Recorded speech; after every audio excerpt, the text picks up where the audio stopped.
आप सभी भक्तजनों का स्वागत है हमारे पावन भक्ति चैनल एकमेव कथा में, जहां हर कथा केवल कहानी नहीं बल्कि आत्मा को परमात्मा से जोड़ने का सेतु है। आज हम सुनेंगे एक ऐसी लीला जहां एक नन्हा बालक विष से भरे अंधकार में कूद गया। जब यमुना उबल रही थी, जब वृंदावन कांप रहा था और जब स्वयं मृत्यु ने अपनी आंखें फैला दी थी। यह कथा है कृष्ण द्वारा कालिया नाग मर्दन की। वह भूमि वृंदावन, जहां हर सुबह बांसुरी की धुन से खुलती थी, जहां गायों की घंटियां भक्ति का संगीत बनती थी। पर एक दिन हवा में अजीब सी घुटन थी। पक्षी उड़ते उड़ते गिर रहे थे, वृक्षों की पत्तियां काली पड़ चुकी थी और यमुना नदी का जल स्याह उबलता हुआ धुआं छोड़ता हुआ। गांव में फुसफुसाहट थी। कालिया नाग आ गया है। वह कोई साधारण नाग नहीं था। सैकड़ों फनों वाला, लाल अग्नि जैसी आंखें, उसकी हर सांस में मृत्यु का धुआं था। कहा जाता था वह पहले समुद्र में रहता था, पर गरुड़ के भय से भागकर यहां आ गया और अब वह यमुना को अपना बना चुका था। गायें प्यास से तड़पती, पर जल को छूने की हिम्मत न करती। वृंदावन पहली बार भय में था। दोपहर का समय। कृष्ण और सखा हंसी में मग्न थे।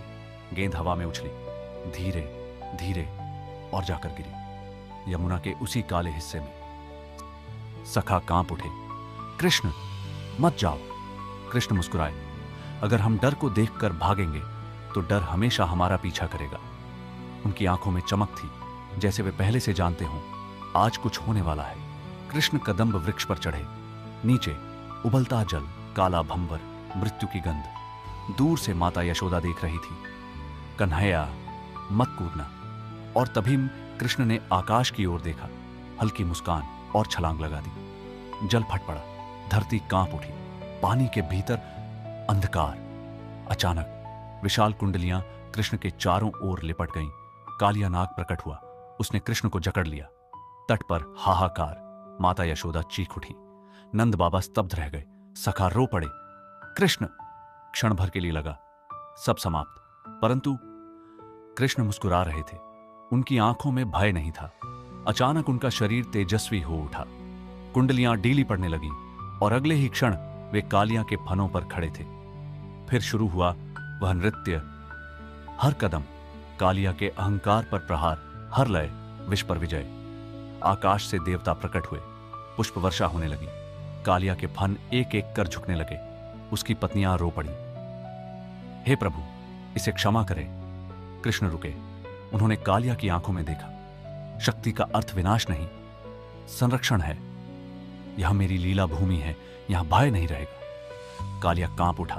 पहली बार वह शक्तिशाली नाग नहीं, एक पश्चातापी जीव था।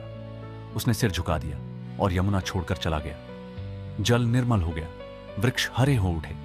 गायें तट पर आईं। माता यशोदा ने कृष्ण को गले लगा लिया और वह गेंद अब भी किनारे पर पड़ी थी, जैसे कह रही हो डर खत्म हो गया।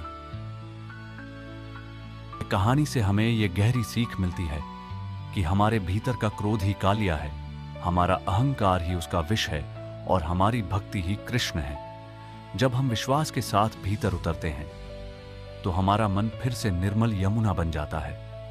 अगर आपको यह कथा स्पर्श कर गई हो तो वीडियो को लाइक करें, चैनल को सब्सक्राइब करें और कमेंट में लिखें जय श्री कृष्ण। अगली कथा में फिर मिलेंगे एक और अद्भुत लीला के साथ।